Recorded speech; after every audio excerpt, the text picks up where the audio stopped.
O nosso próximo convidado lançou recentemente o seu novo EP, Epidemia. Vamos falar com o grande NBC. Grande, muito obrigado. Olá. Mais uma vez, muito obrigado por teres vindo. Eu que agradeço o vosso convite, claro. É uma honra enorme ter-te aqui. E eu acho que eu sei que tens um novo trabalho e vamos falar acerca disso, do teu novo EP, Epidemia, mas acho que era importante fazermos um bocadinho este reminder do que foi a tua carreira até aqui. Sim. Tu tens Acho noção? interessante isso. Tu tens noção que marcaste, não, eu diria mais do que uma geração, provavelmente, de pessoal que está ligado ao hip-hop, não só que ouvem, mas como que fazem hip-hop também. Pois, eu às vezes não tenho essa noção, efetivamente. De facto, não... É difícil colocar-me do outro lado e ter essa noção, assim, essa consciência tão profunda de que mudei a alguém ou o que seja. Mas de facto, ao longo de 20 anos, as pessoas que se aproximam de mim e falam comigo... Tens recebido esse Tenho feedback? recebido esse feedback Isso é muito bom. em algumas pessoas, claro. Portanto, acredito que tenha dado a alguém. Filhos de um Deus Menor foi esse o grande projeto e o primeiro, ou pelo menos dos primeiros com relevância no hip-hop em Portugal. Sim, e levou muita gente a aproximar-se disso. Foi Sim, um muita pioneiro gente, no muita fundo, gente, não é? muita gente. Lembro-me de pessoas que, efetivamente, há pouco tempo tivemos um jantar, há pouco tempo, quando digo há pouco tempo, foi para há 3 anos já, mas que estavam lá algumas pessoas representativas dessa época e desse estado de espírito e desse estado de alma. O que quer dizer que houve, efetivamente, pessoas que mudaram a sua vida em termos de género musical do que gostam por causa dos filhos de Deus Menor. E isso é bonito, pá. Estou-me a lembrar, por acaso, do Manuel Zambujo, que é um amigo nosso, lembrei-me agora dele, porque de facto é mesmo interessante, que ele houve Filhos de Deus Menor até ao tempo atual com um carinho que se percebe que de facto aquilo houve ali qualquer coisa que mudou a vida dele, não é? E isso é giro perceber, claro.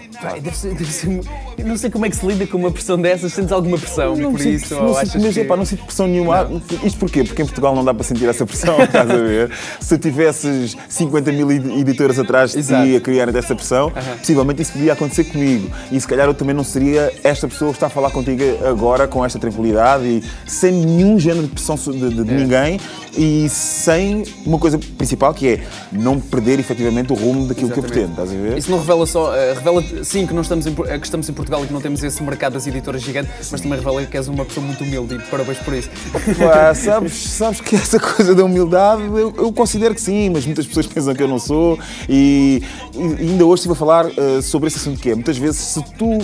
Portanto, hoje em dia parece que se criou uma cena que toda a gente tem que ter muita piada e todos temos que ter muita graça em andar assim com aquele feeling. Mas se tu não fores assim, as pessoas acham que tu és um gajo. Mas aquele gajo é mal encarado, mas cara é aquela. Estás a ver? E nem sempre eu tenho vontade de estar tipo, com esse feeling. Claro. E se calhar agora de facto até prefiro estar mais numa onda mais laid back e mais na minha, percebes? Que é para contrariar um bocado essa tendência, até porque pá, tenho uma ideologia relativamente à música que se faz atualmente e a outros assuntos que me coloca um bocadinho mais layback, talvez, do que essa vontade de estar assim sempre gingão. Há pouco ali atrás falávamos precisamente sobre isso. Tu falavas que há muita coisa da música atual que te influencia e que te começa a mudar o teu rumo e a forma como tu vês a música. Opa, tu sabes, eu vou-te dizer uma coisa, se calhar não é uma questão tão atual, era uma coisa muito anterior.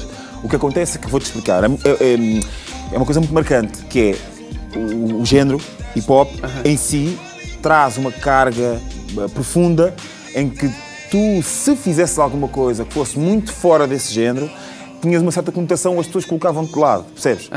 E então o que acontece é que durante muito tempo, enquanto não crias uma identidade própria e forte e sedimentas verdadeiramente os teus pés no chão a saber o que é que tu queres, tens medo de arriscar. Pelo que as pessoas vão pensar ou pela forma como elas te vão julgar. Exatamente. Portanto, foi necessário criar essa base sustentável em mim próprio, de saber qual era o meu caminho e agora ter esta barba branca que eu trago, que de facto agora posso dizer assim, não, eu posso fazer o que me apetecer porque eu não quero saber o que é que as pessoas vão pensar. Não quero saber o que as pessoas vão pensar, mas não vou acorrentar ideias só porque o género ou o estilo, de facto o género hip-hop em si carrega muito essa coisa de esse gajo está-se a vender, ou esse gajo é não sei o que, tem muito esse filme. É uma cena muito underground, não é? Guardam muito essa informação de ser muito underground, mas o ser underground é isto, man. Sempre fui underground.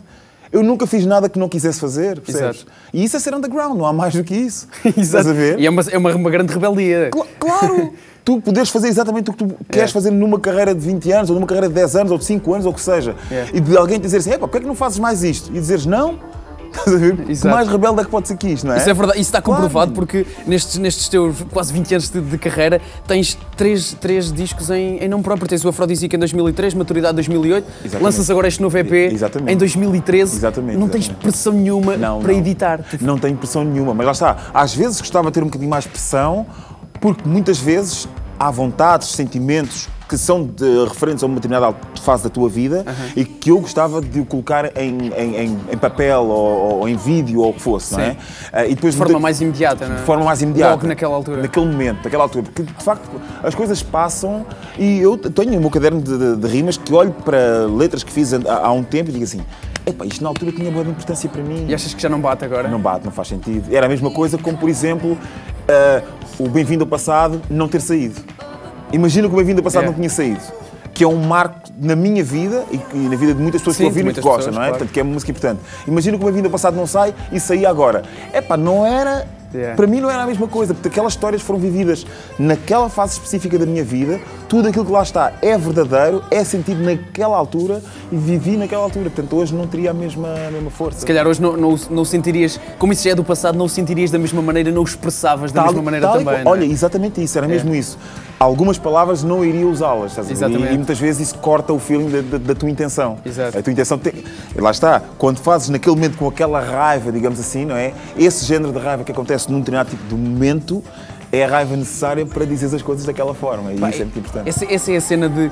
Eu tive uma altura, acho que toda a gente teve esta altura, a sua fase na vida em que ouvia bué hip-hop e que era bué rebelde, sim. porque é precisamente aquela altura em que nós temos mais vontade de nos afirmarmos, de sermos rebeldes e termos verdade. uma raiva.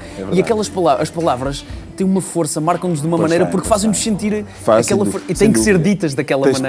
Pois tem. E de facto o que estás a dizer é muito interessante porque a mim isso aconteceu, eu lembro-me exatamente do momento em que isso aconteceu.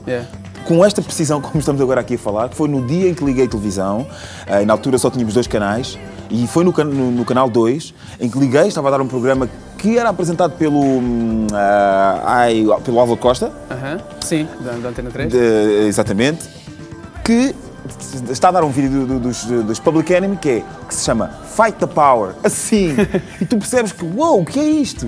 Isto leva-te para outra cena, porque a cena do Fight the Power, é tipo, luta com as tuas armas, luta contra o poder instituído, luta contra qualquer coisa. É possível ir contra, não é? É possível fazer alguma coisa. E numa fase em que estamos a falar anos 80, início dos anos 80, em que eu, na altura, vivia numa aldeia, portanto, que é agora mais ou menos na zona de Torres Vedras, mais ou menos onde moro, e que eu, um indivíduo, digamos, de raça negra, colocado num sítio, num espaço temporal em que não tinha muitas referências, a questão é essa, não tinha referências de outras pessoas iguais a mim para eu me poder identificar. Estava um bocado sozinho ali, tinha o meu irmão, na altura ainda não tínhamos os filhos de Deus menor, como é claro, isso foi depois. Então ali consegui-me identificar e perceber que, ok, há um mundo lá fora de pessoas que pensam como eu estou a pensar agora. Exato. Estás a ver? Isso é bem interessante. É um prazer enorme estar aqui a falar contigo. Temos mesmo de falar deste teu EP, Epidemia. Okay. Como é que foi? O que é que aí vem? Sei que já preparas outro trabalho e ainda está mesmo a sair. O próximo álbum já está a ser preparado, já tem títulos, já tem metade das faixas na minha mente, claro, escritas também, já estão escritas.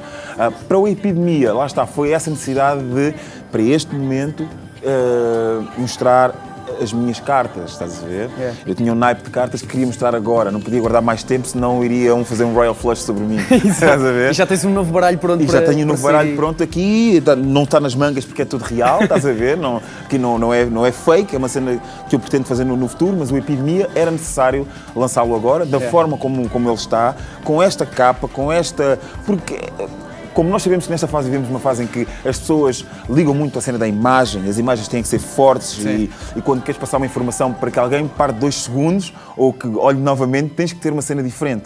Então quis criar este EP. Eu tinha uma ideia para fazer um álbum, mas como não tinha faixas suficientes para fazer um álbum, fiz um EP. E o EP, eu pensei, mas eu quero fazer um EP, mas quero ter um nome diferente e especial e que faça sentido. E então juntei as palavras de EP e criei Epidemia, exatamente como ele é. Não quis adulterar nada. Eu acho que a Epidemia vai pegar. Olha, espero que sim, é um grande prazer falar contigo. Muito obrigado. Vamos ficar com o tema Acreditei deste novo EP, deste novo trabalho do NBC, só com vocês agora. Muito obrigado.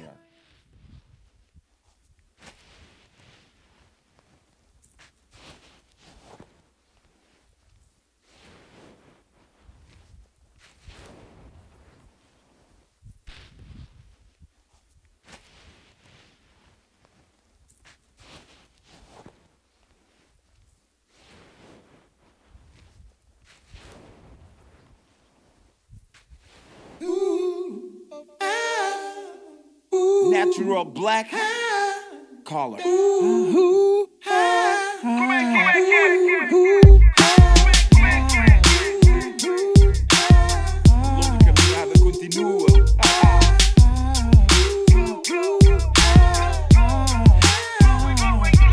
Com o mesmo amor e ódio tu habitas no meu pódio e acredita que nenhum homem devia sentir-se assim.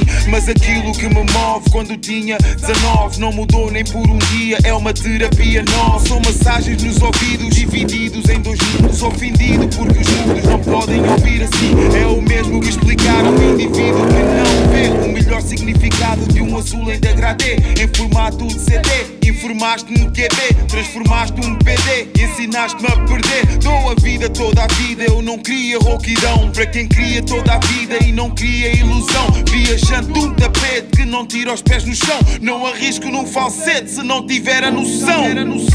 Acreditei.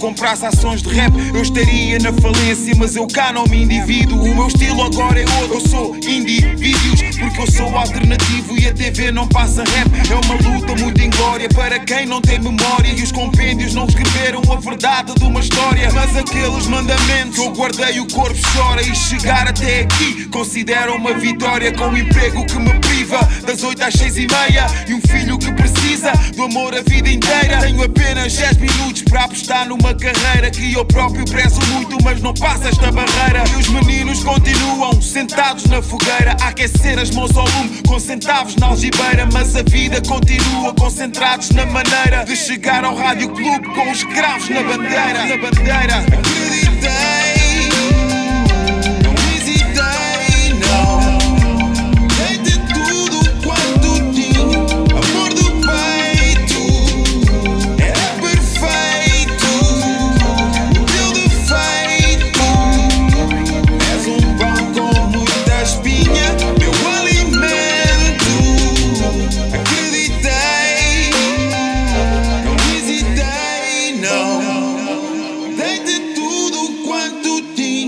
Amor do peito, era perfeito, o teu defeito.